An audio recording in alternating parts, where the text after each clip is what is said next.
Ya, jadi apa? Perkawinan campuran adalah perkawinan beda agama, yaitu perkawinan antara laki-laki muslim dengan perempuan bukan muslim atau sebaliknya, gitu ya. Itu pengertiannya. Terus eh, untuk yang poin keduanya, faktor-faktor penyebab terjadinya perkawinan beda agama, apa aja? Ayo, coba bisa dibuka di makalah masing-masing ya, di makalah kelompok 1. Faktor-faktornya apa aja? Yang pertama, itu kan ada 8. Yang pertama apa? Kurangnya ilmu. Yang pertama, pemahaman yang kurang atau kurang ilmu. Yang kedua, keinginan pribadi tanpa dorongan siapapun. Yang ketiga, hamil di luar nikah. Astagfirullah. Nauzubillah min dzalik. Yang keempat, kebebasan dalam memilih pasangan. Yang kelima, latar belakang orang tua. Yang keenam, ayo apalagi? Halo. Yang keenam, Meningkatnya pergaulan. ya meningkatnya pergaulan. Yang ketujuh, pergaulan sehari-hari dalam hidup bermasyarakat. Yang kedelapan, rasa cinta dan juga kekurangan pemahaman. Terus, dampak negatifnya dari perkawinan beda agama. Yang pertama, ada terhadap kehidupan suami, terhadap kehidupan keluarga suami istri. Terus ada juga yang kedua, terhadap pendidikan agama dan anak. Nah, itu nanti bisa dibaca sendiri-sendiri ya, teman-teman. Terus ada dari istinbat hukumnya. Gimana nih istinbat hukumnya? Ada yang bisa ngejelasin nggak? Kawinda bisa jelasin istinbat hukumnya, perkawinan campuran.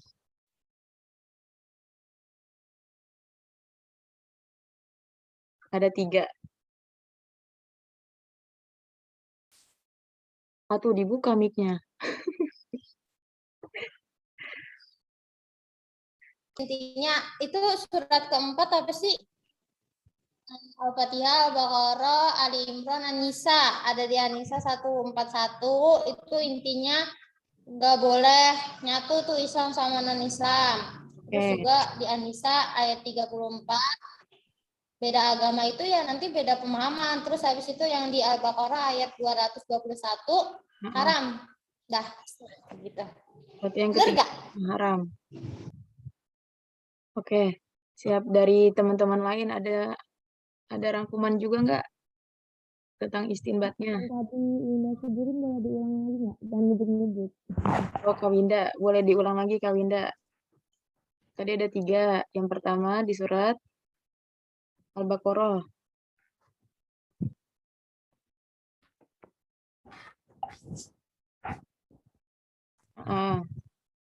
Terus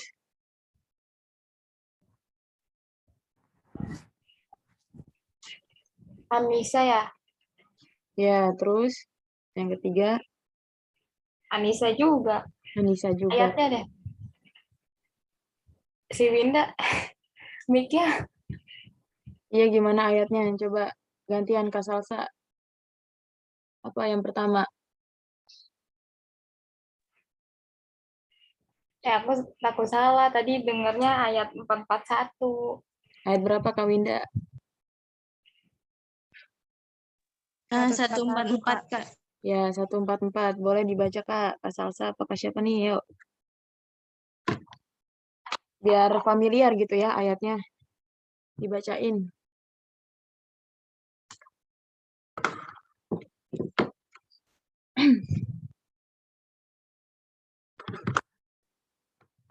Udah Kak Salsa?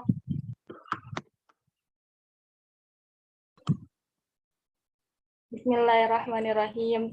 Wala tankihul musyrikati hatta yu'min wala amatum mu'minatun khairum min musyrikatin walau a'jabatkum wala tankihul musyrikina hatta yu'minu wala abdun mu'minun khairum min musyrikin walau a'jabakum ulaika yad'una ilan nar wallahu yad'u ilal jannati wal maghfirati biiznihi wa yubayyinu ayatihi lin-nasi la'allahum yatadzakkarun. Dah. Ya. Artinya boleh, Kak? Artinya, dan janganlah kamu menikahi wanita-wanita musyrik sebelum mereka beriman. Sesungguhnya wanita budak yang mukmin lebih baik dari wanita musyrik, walaupun dia menarik hatimu.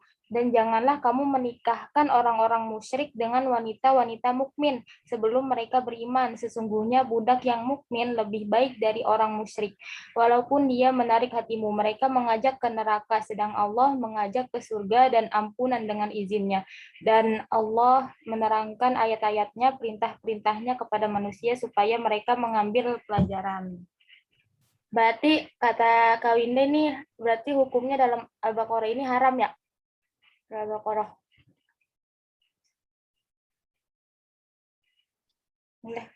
Iya Kak, istinbat hukumnya itu jadinya haram. Istinbatnya jadinya haram. Anak-anakku. Waalaikumsalam. Waalaikumsalam warahmatullahi wabarakatuh.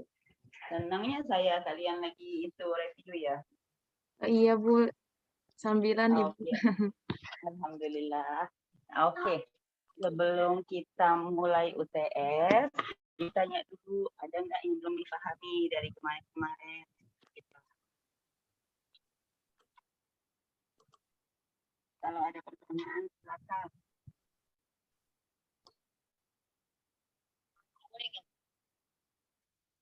Kenapa?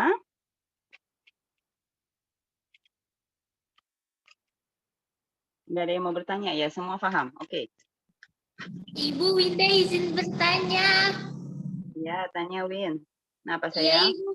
Punten, berarti yang dari materi awal tuh sampai materi yang anak angkat, pada intinya kita tuh bukan nyari yang benar yang enggak, yang haram yang enggak, tapi kita nyari yang diikutin sama orang-orang yang mana, yang kira-kira maslahat tuh yang mana. Berarti lebih ke situnya ya Bu. Jadi kayak kita nggak ngebahas ini jumhur ulama menghalalkan, ini jumhur ulama mengharamkan, gitu enggak ya Bu? Gitu atau gimana Bu? Winda masih bingung. Ini mata kuliah apa, Win?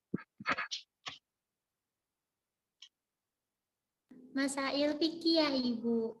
Ya, kalau masalah fikih berarti yang kita bahas masalah-masalahnya, kemudian pendapat para ulamanya, baik klasik maupun kontemporer, kemudian perbedaan pendapat itu datangnya dari mana, ya kan? Nah, kemudian kamu mengambil kesimpulan dari semua itu pada saat ini apa kira-kira yang pantas dipakai, yang cocok gitu ya.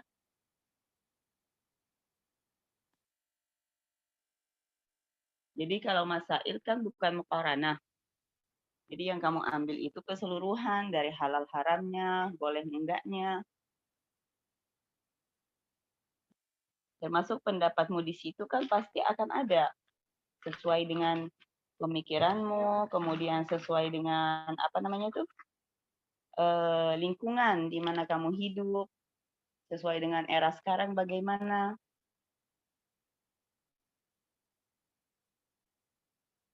Nah, kira-kira seperti itu sayangku. Coba siapa lagi yang mau bertanya? Win, jelas ya Win? Jadi semua kita ambil komprehensif karena ini masail, menyangkut satu masalah itu ada latar belakang, pembahasan, kesimpulan, semua masuk.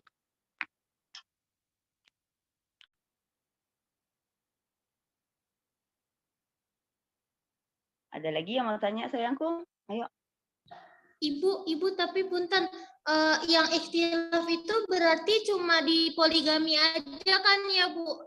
Syafi'i sama Hanafi itu berbeda pendapat. Syafi'i sama kalau Syafi'i sama Hambali itu nggak bolehin poligami, tapi kalau Hanafi itu dilihat dulu itu kira-kira zolim atau enggak. Kalau serasanya adil dan nggak zolim ya udah nggak apa-apa gitu. Yang istinbat cuma itu aja kan ya Bu, di semua materi itu Bu. Masa sih Syafi'i mengharamkan sedangkan Allah menghalalkan? Kan nggak mungkin. semua ulama itu rata-rata memberikan persyaratan-persyaratan ketat bagi yang ingin melakukan poligami. Tapi mereka tidak mengharamkan dong. Karena itu kan udah ketentuan Allah jelas dalam Al-Quran. Itu kan termasuknya ayat muhkamat yang nggak bisa kita ijtihadkan kan. Tapi latar belakangnya, asbabul nuzulnya, itulah yang menjadi pembahasan para ulama. Nah, seperti itu. Jadi nggak ada yang mengharamkan. Tapi ada persyaratan khusus, misi khusus, yang bisa membolehkan itu. Nah, kalau masalah tidak zolim atau adil itu diketahui belakangan. Lakinya sanggup nggak? Gitu kira-kira. Ternyata di tengah dia nggak sanggup. Dia lebih berat sebelah misalnya. Atau dia nggak sanggup ekonominya, tidak sesuai dengan kita.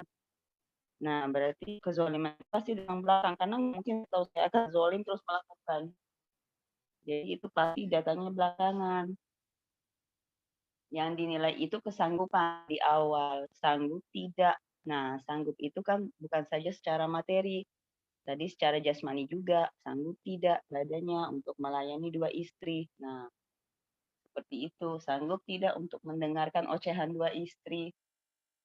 Punya kesabaran nggak untuk diomeli 2 istri. Dan selebihnya. Masalah kesanggupan dulu yang dinilai. Kezoliman itu belakangan datangnya.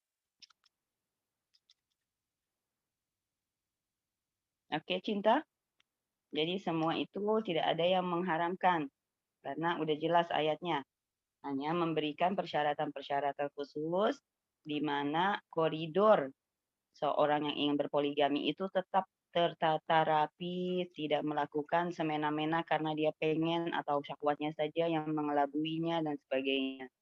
Harus ada persyaratan-persyaratan khusus supaya dia juga menjadi imam yang adil lah gitu.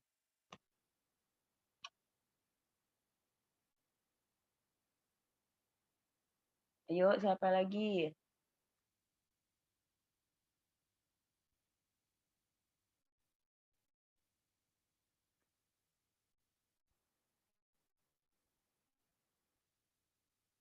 Siapa lagi yang mau tanya? Silakan.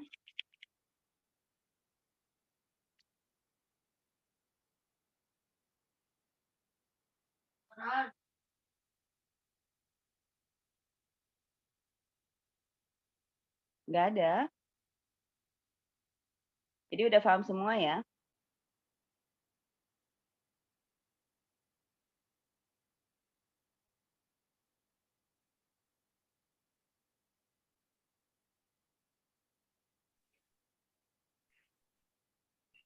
Ibu, Oke, izin ya. Silakan sayang. bertanya.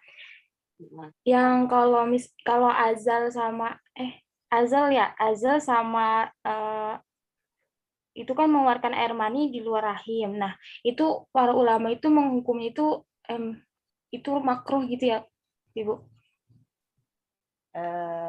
enggak juga sih. Ada yang bilang makruh, ada yang bilang mubah. Yang penting kan tujuannya dibuang untuk apa? Itu kan namanya dibuang ya. Nah, kalau kita buang berarti buang untuk apa? Yang dinilai itu untuk apanya? Tapi kalau maaf ya, kalau kita buang hanya karena onani, ya makruh gitu kan. Tapi kalau kita buang untuk mencegah adanya kehamilan karena istrinya sudah tidak sanggup lagi mengandung, nah atau misalkan keadaan ekonomi atau misalkan anaknya yang masih kecil sehingga rahim itu pasti belum siap untuk mengandung lagi, ya berarti adanya kemaslahatan. Jadi yang dilihat itu efek belakang dari itu. Apa sih efeknya? Kenapa sih gitu kan? Tapi kalau misalkan dua-duanya siap, kemudian dibuang di luar air maninya, ya pastinya kan makruh.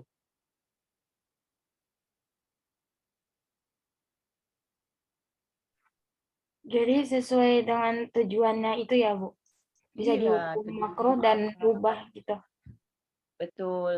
Jadi selain kita ada niat, pasti niat itu kan timbul karena adanya keinginan. Nah, niat saya membuang di luar itu, karena saya punya keinginan supaya istri saya sehat dulu, baru kita berhubungan normal lagi, misalnya seperti itu. Kalau misalkan saya sakit, spermanya kurang sehat, ya udah dibuang di luar supaya istrinya nggak ketularan, misalnya seperti itu. Atau misalkan tidak mau hamil dulu karena satu dan lain alasan yang syar'i, ya tidak apa-apa. Itu yang dinilai sayang. Bukan serta-merta dibuang di mana atau dikeluarkannya di mana, tidak. Ya, maslahatnya yang dihitung.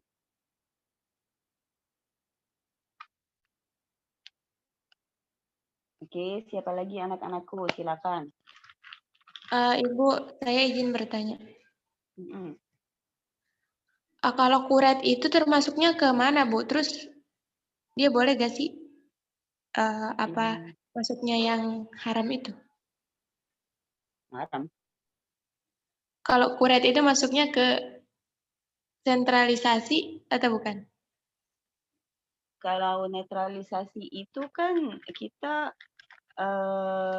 ada sebagian yang mengangkat rahim, ada sebagian yang mengikat sel telur, jaringan sel telur, dan ada sebagian yang mengangkat sel telur, dan ada juga sebagian yang mengikat jalur jalur keluarnya sperma. Nah, metodenya beda-beda. Tujuannya apa? Kondisinya bagaimana? Kalau misalkan saya ini kuret karena teguran, berarti yang mengatakan harus atau tidak kira-kira siapa? Saya atau dokter? Dokter kan? Kalau dokter mengharuskan itu untuk kemudian nih untuknya ya, ada tujuannya berarti kan? Untuk membersihkan rahim sehingga hamil yang kedua atau selanjutnya itu lebih bersih, tidak ada masalah. Jadi wajib gak saya lakukan? Iya. Nah itu, jadi yang dilihat adalah kondisi saya. Kenapa saya mau kuret? Kan kenapanya itu. Jadi kita tahu ada yang namanya syarat, ada yang namanya bab, kemudian ada yang namanya tujuan, ya kan? Nah, tujuan saya kuret karena saya ingin saya bersih. Sebab saya kuret adalah saya habis keguguran. Nah, yang mengatakan harus itu, maka hukumnya jatuh wajib. Karena yang mengatakan adalah ahlinya. Nggak mungkin dong ahli fikih mengatakan nggak boleh atau kuret nggak harus juga kali. Nah, nggak bisa. Harus ahlinya, ahli di bidangnya. Nah, itulah Islam. Nah, kemudian yang kedua, kalau saya itu hamil di luar nikah ya, hamil di luar nikah, kemudian hamil melakukan hubungan di luar nikah, kemudian hamil, saya mau kuret supaya saya gugurkan itu anak. Sudah di awalnya nggak benar, di akhirnya juga nggak benar. Jadi hukumnya sama-sama haram. Tujuan nggak benar, sebabnya juga nggak benar, ya kan? Nah, kemudian kalau sterilisasi beda. Jadi sterilisasi itu ada yang mengangkat rahim karena satu dan lain hal. Kemudian nggak ada wanita yang ingin mengangkat rahim kan? Tapi ada penyakit yang mengharuskan itu, ya mau nggak mau diangkat. Kemudian ada juga mengikat sel telur kantong sel telur itu diikat sehingga nanti tidak adanya pembuahan karena kan telur itu nggak akan keluar ke rahim. Nah, yang ketiga ada yang hanya ada yang memotong sama sekali, membuang itu sel telur. Nah, untuk membuangnya itu dilihat dulu kenapa dibuang, apakah mereka rusak, apakah mereka misalkan ada penyakit seperti kanker atau sebagainya yang mengharuskan itu dibuang supaya nggak menyebar. Nah, maka yang dilihat adalah tujuannya. Tujuannya apa? Nah, kalau misalkan tujuannya itu adalah kemaslahatan, adalah untuk menjaga kondisi badan agar tidak tertular kalau adanya salah satu penyakit, ya berarti wajib. Kalau misalkan saya nggak mau hamil lagi biar saya awet muda terus, ya berarti haram, ya. atau suami saya nggak mau saya melahirkan lagi gitu dan sebagainya. Nah, yang dilihat adalah tujuan dari melakukan itu apa? Sebab apa kamu bisa melakukan itu? Nah, kemudian tujuanmu apa kamu mau melakukan itu? Kemudian ada juga, yang mengikat sel atau mengikat jalur, keluarnya sperma. Apa namanya tuh, yang di kantong sperma ya, kantong penghasil sperma itu diikat, itu nantinya tujuannya untuk, yang keluar saat, berhubungan itu bukanlah sperma. Nah, kenapa dibuat? Sebab apa saya bisa membuat itu? Apakah saya memiliki penyakit? Apakah saya profesinya, maaf, gigolo? Sehingga saya aman, tidak ada yang bisa mengklaim saya bahwa itu anak saya di kemudian hari.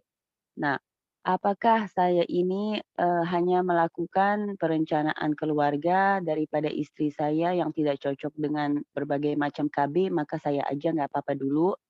Nanti kalau anak kita udah besar, baru kita melakukannya dengan normal, gitu kan.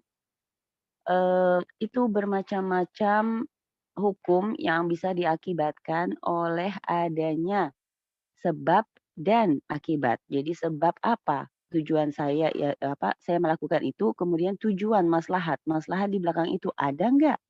Gitu ya. Nah, jadi nggak serta-merta kita bilang kuret itu haram, nggak bisa. Jadi harus dilihat kondisinya. Dan biasanya dilihat juga maslahah di belakang itu apa. Nah, itu yang dinilai. Ya sayang? Tapi bagi laki-laki yang memotong atau menghilangkan, kantong sperma itu dihilangkan, jadi yang ada hanya zakarnya saja, tetap dilihat ya kenapanya, apakah ada penyakit yang bisa menular ke seluruh badannya misalnya. Berarti itu hukumnya wajib kalau kata dokter harus diangkat atau harus dipotong. Kemudian bagaimana dengan kesehatannya, efeknya apa, baik atau buruk? Kalau misalkan itu baik, ya berarti harus dilakukan. Kalau hanya seenak-enaknya saja, ya tidak ada namanya seenak-enaknya dalam Islam. Semua ada sebab. Sebab apa kamu melakukan itu? Karena saya terkena penyakit, karena saya ingin KB, karena saya suka-suka aja. Nah, itu semua akan mengakibatkan hukum yang berbeda-beda. Karena kesananya pasti juga efeknya berbeda. Sebabnya itu akan mengakibatkan maslahat atau madarah. Paham ya sayangnya maksud aku?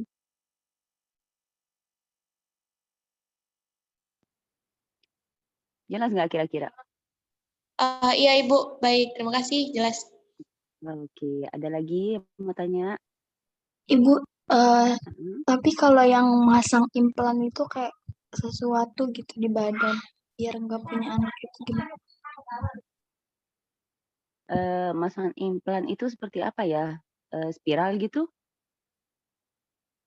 Nggak tahu sih Bu, tapi kayak di tangan gitu. Di mana? Oh, iya itu kan ini ya, apa sih namanya, kayak macam hormon atau apa yang kemudian, berbentuk padat sebenarnya. Nah, itu kan akan meresap atau dihisap oleh jaringan-jaringan kulit yang kemudian menjadi, seperti KB. Tapi KB jangka panjang ya biasanya. Nah, itu diisap oleh kulit, oleh jaringan-jaringan yang lain sehingga nanti, diharapkan tidak adanya pembuahan. Itu bentuk macam KB sih sebenarnya. Itu kan nanti diangkat lagi kan atau dia mengecil sendiri biasanya. Iya, Bu. Terima kasih Bu. Sama-sama. Siapa lagi Cinta yang mau tanya? Ibu, Ya, LGBT sendiri itu tetap haram kan Bu bagi seluruh ulama apapun alasannya? iya memang tidak pernah dihalalkan ya, nggak ada. Yang ada itu hanya mukhannas. Mukhannas itu adalah yang lahir memang dengan, rahmat Allah diberikan, 2 anugerah lah, walaupun itu nantinya membuat manusianya sendiri agak kerepotan ya. Tapi mereka itu kan diberikan dua, namun Allah itu tidak akan membiarkan dua itu sama-sama seimbang. Pasti kemudian hormon laki-lakinya yang meningkat. Kemudian hormon perempuannya berkurang. Bentuk badannya menyerupai laki-laki. Buah dadanya tidak timbul. Atau tidak memiliki misalnya kan hormon estrogen dan sebagainya yang menghasilkan susu ya, ASI. Itu nanti bisa dinilai kapan? Kalau dia sudah mulai mau beranjak balik. Itu baru bisa dinilai oleh para dokter, diuji lagi. Biasanya setelah itu baru ditentukan. Selain juga alat kelaminnya. Alat kelamin ketika semua hormon itu mulai berubah, pasti alat kelamin yang menunjukkan apa ya, jati dirinya laki atau perempuan itu sesuai hormonnya. Kalau dia hormonnya lebih ke laki-laki, pasti alat kelamin laki-laki yang akan menonjol lebih besar dari perempuan. Sehingga yang perempuan itu lama-lama akan menciut dan biasanya tidak memiliki jaringan saluran. Tapi kalau dia perempuan, biasanya alat kelaminnya itu akan membentuk saluran ke rahim, kemudian saluran ke apa ya, ke berbagainya ya untuk mendukung nanti adanya pembuahan atau adanya kandungan seperti itu. Ke sel telur dan sebagainya. Nah, ini semua akan membentuk saluran. Tapi kalau dia laki-laki tidak ada saluran biasanya. Jadi mereka yang kemudian, mengubah hanya karena, saya lebih tertarik menjadi perempuan, saya lebih tertarik laki-laki, ya semua orang juga bisa memilih. Kalau kita bisa memilih ya enak aja, ya kan? Tapi dunia tidak akan seimbang. Nah, oleh karena itu Allah dengan rahmatnya akan menentukan jenis manusianya itu sendiri dengan perkembangan. Itu ditentukan oleh para dokter nantinya. Nah, itu nanti dia laki-laki, oh ternyata dia perempuan dan sebagainya. Seperti itu. Nah, barulah dilakukan operasi penyesuaian dengan kelaminnya, dengan jenisnya. Kalau dia perempuan ya dikasih hormon-hormon sehingga buah dadanya mulai tampak, kalaupun belum. Nah, kalau laki-laki biasanya dikasih hormon-hormon yang mendukung otot, berbentukan badan, seperti mana laki-laki biasa. Dan juga dikasih hormon untuk, pembentukan, alat kelaminnya, ya, seperti itu. Sehingga dia tumbuh dewasa nanti menjadi satu saja jenisnya, tidak dua. Tapi kalau dia merubah seenaknya, itu nggak ada, tetap haram, tidak boleh. Kalau dia mengatakan saya waria, kemudian saya punya pesantren, kemudian saya sholat 5 waktu, terus kalau mau disolatkan bagaimana? Dari perut atau dari kepala? Atau dari perut ke kepala? Ya, jadi itu kan satu berimbas panjang kepada hukum. Kemudian kalau mau dimandikan, kafannya bagaimana? Tutup kepala apa buka kepala? Kan waria, nggak jelas. Tutup setengah atau buka setengah. Jadi, apa yang Allah ciptakan itulah yang akan kekal. Nantinya dia jadi waria dan dikubur dan dimakan dan dimandikan dan disolatkan. Sebagaimana wanita ya tidak bisa juga menjadi wanita. Dia mengubah alat kelamin atas dasar apa? Keinginan atau bukan? Kalau hanya keinginan tanpa didukung hormon dan kesaksian dokter bahwa memang dia ini patut menjadi perempuan, didukung oleh semua hormon yang ada pada dirinya, berarti ya tidak perlu. Apapun itu tetap haram. Tapi kalau kesaksian ahlinya, yaitu seorang dokter yang mengatakan hormonnya lebih banyak ke perempuan, terus dia nggak punya hormon laki-laki sebenarnya, walaupun tubuhnya mungkin menyerupai laki atau punya zakar.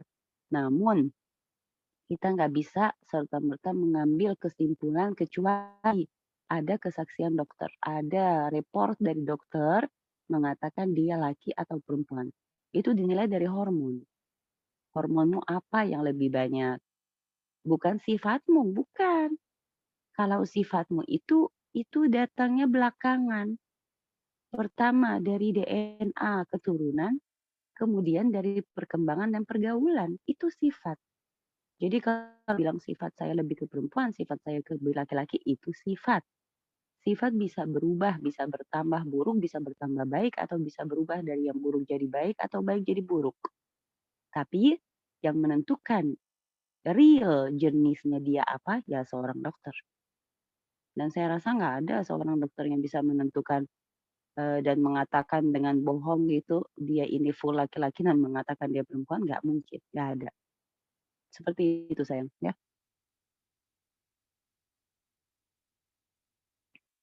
Jelas ya Cinta? Oke, ada lagi sayang-sayangku?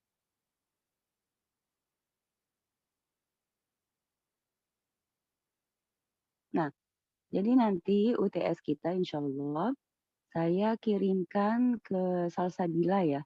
Tadi yang hubungin saya Salsabila ya sayangnya. Nah, Iya, Ibu. saya kirimkan ke Salsabila soal insya Allah nanti habis inilah ya. Saya kirimkan soal, waktu kalian mengerjakan soal itu sampai jam 6 sore. Nanti batas waktunya itu jam 6 sore, Ibu udah nggak terima lagi. Jadi kalian kirim silakan by email ke email Ibu, nanti saya kirim juga ke Salsabila. Silakan dilengkapi. Jadi siapapun kirim setelah jam 6, alasan apapun saya nggak bisa terima. Ya, karena waktunya panjang. Silakan happy-happy mengerjakannya. Tapi ingat jangan cerewet ya, mengerjakannya jangan banyak-banyak nulis ya. Jadi to the point, apa yang kalian pahami itu penting sekali bagi saya. Tapi apa yang kalian copos itu saya nggak penting bagi yang ada di otak kalian itu yang penting. Ya? Oke sayang? Ada pertanyaan lagi nggak nih? Ibu nanti PDF apa Word itu, Bu? Biasanya sih saya kirim Dropbox ya, tapi nggak apa-apa saya buatkan PDF juga nggak apa-apa.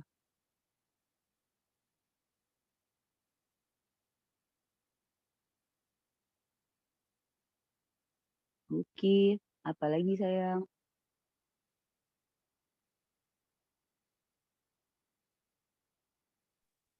Ibu ditulis tangan Hmm. atau di ya, Bu? Kenapa tulis tangan boleh atau diketik boleh? Oh iya, Bu. Berarti boleh dua-dua ya, Bu. Boleh dua-duanya. Kalau tulisan tanganmu cantik boleh lah. Oke, ada lagi.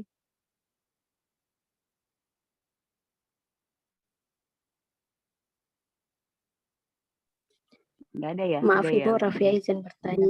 Ibu. Silakan Raffi.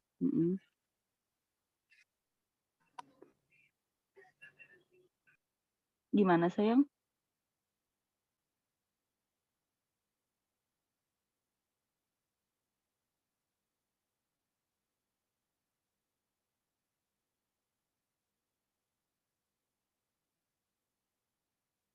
Raffi, katanya mau tanya. Jadi? Ya Ibu, maaf Ibu, tentang anak angkat. Jadi dalam hukumnya itu boleh mengadopsi anak, baik dari anak keluarga, tetapi kalau dari segi kemahromannya, anak angkatnya perempuan Ibu, berarti hukum ayah angkatnya atau ayah yang adopsinya itu tidak boleh melihat aurat anak angkat sendiri, Bu, atau gimana Ibu? Masih kurang. Iya. Jadi gini, kalau dia itu diadopsi dari luar, diangkat dari luar, pertama dia nggak boleh ubah nama kan, karena itu adalah nama orang tuanya. Kemudian dia juga tidak boleh melepaskan atau memotong tali si anak itu dengan keluarga aslinya. Kenapa itu diharam? Ya itulah yang diharamkan sebenarnya ilat pengharamannya. Nah itu kan berefek ya, karena dia tidak datang dari tulang atau dari keturunan salah satu di antara bapak atau ibu itu, maka nanti si anak perempuan kalau sudah mulai beranjak ya, kalau udah mulai beranjak balik, maka pertama bukan ditutupi sih auratnya, di apa sih kalau dia misalkan biasa berpakaian biasa gitu, mungkin agak lebih dipanjangkan, lebih ditutupi gitu ya. Kemudian kalau dia sudah balik, dia benar-benar sudah menjadi orang lain bagi pak angkatnya itu. Jadi harus dia memakai jilbab kalau bapak angkatnya ada, ataupun tidak ingin memakai jilbab maka berpakaian rapi, tertutup, sopan ya, sehingga tidak menimbulkan fitnah. Fitnah itu bukan hanya syahwat ya, karena nggak mungkin seorang ayah yang memberikan kasih sayang kemudian memperkosa atau bagaimana, walaupun ada pernah terjadi, namun itu kan sedikit ya, mungkin 1000 dibanding 10 gitu ya. Berapa sih 10 banding 1000. Tapi bukan itu. Jadi karena memang ilat keharamannya datang di awal karena itu adanya pemutusan dari keluarga asli, maka itu nggak boleh. Ketika saya memutuskan dia dari keluarga aslinya, artinya saya akan mengubah nama, ya kan? Nah, keturunan si anak ini kan akan hilang. Jalur anak ini akan hilang. Saya anak siapa sih? Nah, jalurnya itu hilang, maka itu tidak bolehkan. Yang dibolehkan itu kan tetap kita mengangkat anak, kita menyayanginya, dia memiliki orang tua atau memiliki sanak famili yang masih ada, tidak diputuskan dari itu.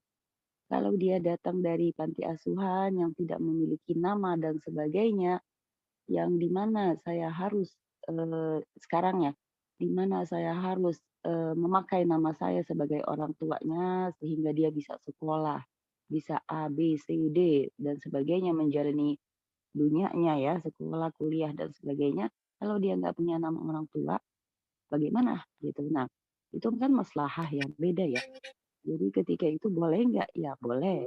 Asalkan si anak itu tahu bahwa memang dia itu adalah anak angkat. Ya, jadi maslahahnya yang dicari, namun hukumnya jangan dilupakan. Hukumnya jangan dilupakan. Jadi jangan dianggap betul-betul anaknya. Nah, anak itu harus tahu. Kemudian kalau dia laki-laki, biasanya sekarang banyak sistem laktasi, hormon dan sebagainya yang ada yang berhasil, ada yang tidak juga. Ibunya bisa apa namanya itu, bisa mensusukan dia gitu kan, sehingga dia itu kemudian menjadi mahram bagi si ibu. Tapi kalau dia perempuan, bapaknya tidak bisa menjadi mahramnya. Maka kalau dia sudah balik, tetap harus menjaga auratnya. Tertutup rapat dan rapi ya. Enggan berjilbab karena capek dan sebagainya, gerah dan sebagainya, tutupi sebisa mungkin. Itu Islam.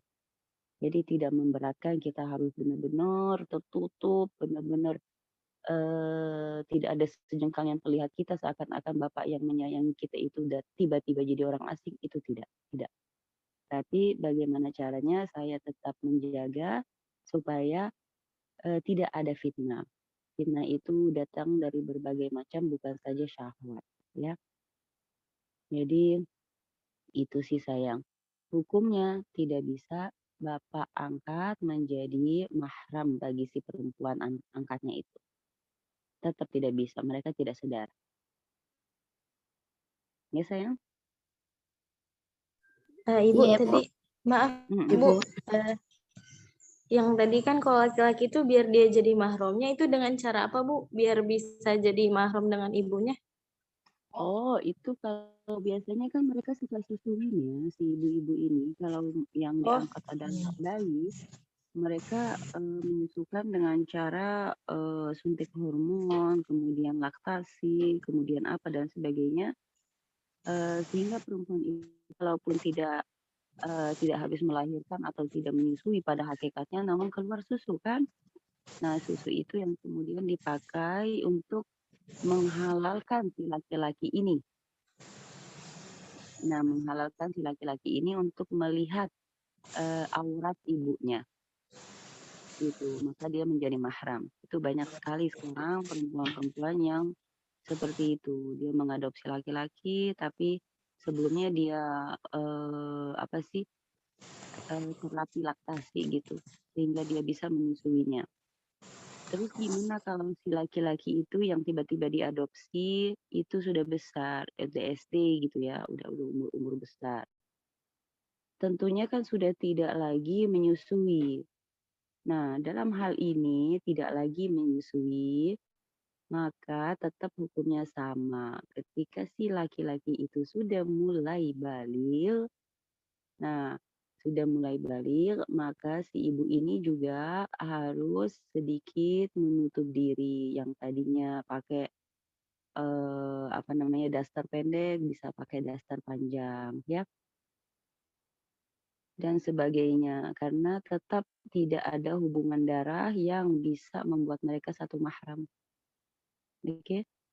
Namun bukan berarti serta-merta haram disentuh, serta-merta nggak boleh ngeliat rambutnya, itu nggak ada dalam Islam. Islam itu berlahan-lahan, Islam itu lembut, sehingga kasih sayang yang dikedepankan antara keluarga yang mengadopsi itu. Itu saya. Berarti ya kalau misalnya laki-laki itu dia hukumnya bisa berubah ya Bu. Kalau misalnya dia udah balik dia sama gitu, sama kayak selayaknya bapak angkat dengan anak angkat yang perempuan seperti itu ya Bu. Iya, kalau memang tidak disusui oleh ibunya ketika kecil, nggak sempat nih disusuin, si anak diadopsi udah gede, udah SD gitu kan, beda. Tapi kalau anak itu diadopsi masih baby, terus sempat disusuin, ada yang mengatakan cukup sekali gitu kan. Nah, sempat disusuin berarti si anak itu sudah mahram bagi ibunya.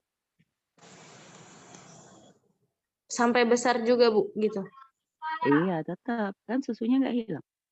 Muhammad mahram dari Halimah. Halimatus Sa'diyah. Jadi disusuin, ya kan? Bu, berarti meskipun anak perempuannya itu pernah disusui oleh istrinya, tapi kalau udah besar tetap nggak bisa jadi mahram bagi suaminya gitu ya Bu ya? Iya dong. Kan dia perempuan. Bapaknya tidak bisa menjadi mahramnya. Nah, itu nggak bisa dibalik. Mahram itu adalah tugas laki-laki. Mahram itu artinya apa? Penghalal. Tapi dia mahram, dia keadaannya haram. Paham nggak? Nah, mahram itu artinya apa? Saya haram dinikahi dan saya haram menikahimu. Ah, itu. Itu mahram. Sama dengan kamu dan adikmu, kamu dan bapakmu, kamu dan pamanmu. Nah, seperti itu.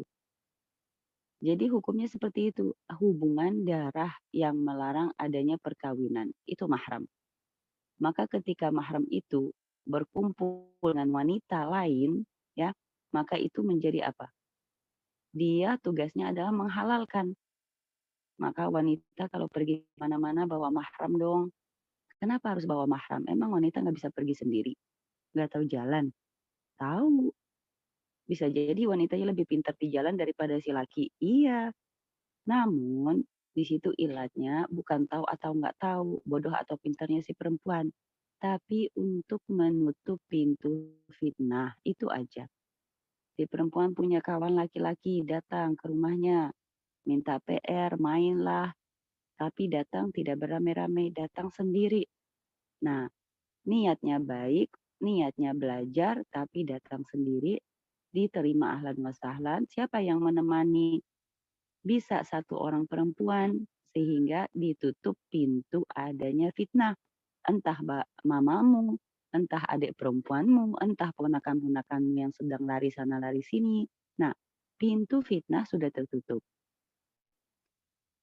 Atau kalau ada laki-laki berarti adikmu yang ada, bapakmu yang ada, sehingga tahu bahwa ada tamu di rumah tapi bapakmu atau adikmu atau kakakmu yang laki pun berada di rumah. Nah, itu menutup pintu syahwat ya. Pintu fitnah, mohon maaf, pintu fitnah. Sehingga tidak ada orang di luar sana mengatakan, ih duduk berduaan. Padahal nggak ngapa-ngapain, cuman belajar. Nah, itulah yang disebut fitnah. Fitnah itu datangnya dari lidah orang yang tidak bertanggung jawab. Ya. Nah, nanti kalau misalkan sudah besar, sudah dewasa, kalaupun duduk berduaan dengan bapak angkatnya, ya seharusnya sih nggak ada masalah, ya.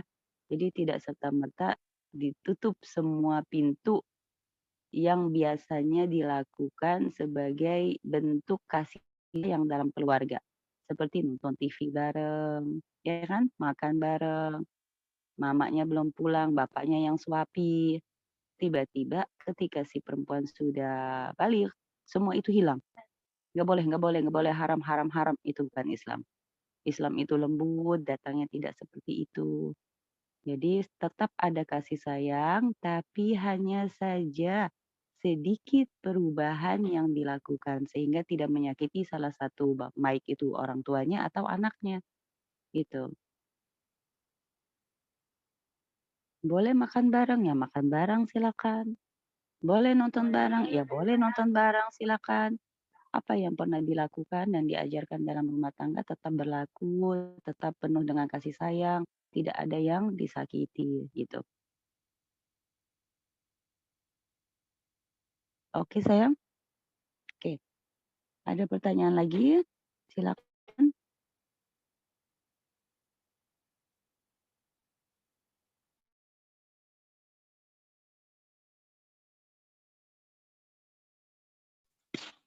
Ibu, maaf Ibu, nanti ngerjain UTS-nya soalnya nggak perlu dibuat lagi kan Bu, nggak perlu diketik atau ditulis lagi. Nggak perlu apa? Dibuat lagi gitu Bu, soalnya nggak perlu dibuat lagi, jadi langsung jawaban aja gitu Bu. Oh iya, langsung jawab aja. Nomor 1 ini, nomor 2 ini gitu. Langsung dijawab aja sayang. Ya, yang penting jawaban itu datang dari hasil diskusi kita dan pemikiranmu sendiri. Saya nggak minta kata siapa begini, pendahuluan seperti jangan panjang lebar. Biasa-biasa aja. Ya. Jadi kalau saya bilang jelaskan pendapatmu, ya jelasin pendapatmu.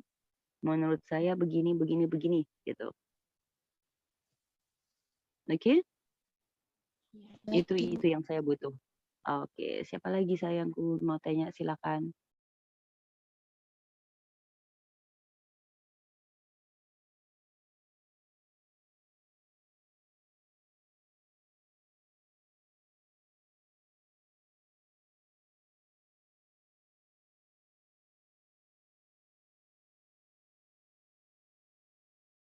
Nggak ada ya? Oke. Kalau nggak ada yang mau bertanya, ya sudah bismillah. Nanti sebentar lagi insya Allah Ibu kirimkan soalnya ke Salsa. Kemudian saya tunggu jawabannya sampai jam 6 sore hari ini, oke? Sukses ya anak-anakku semua. I love you all. Iya, Ibu. Ibu. Love you too. Assalamualaikum sayang-sayangku. Ibu pamit ya. Waalaikumsalam warahmatullahi wabarakatuh.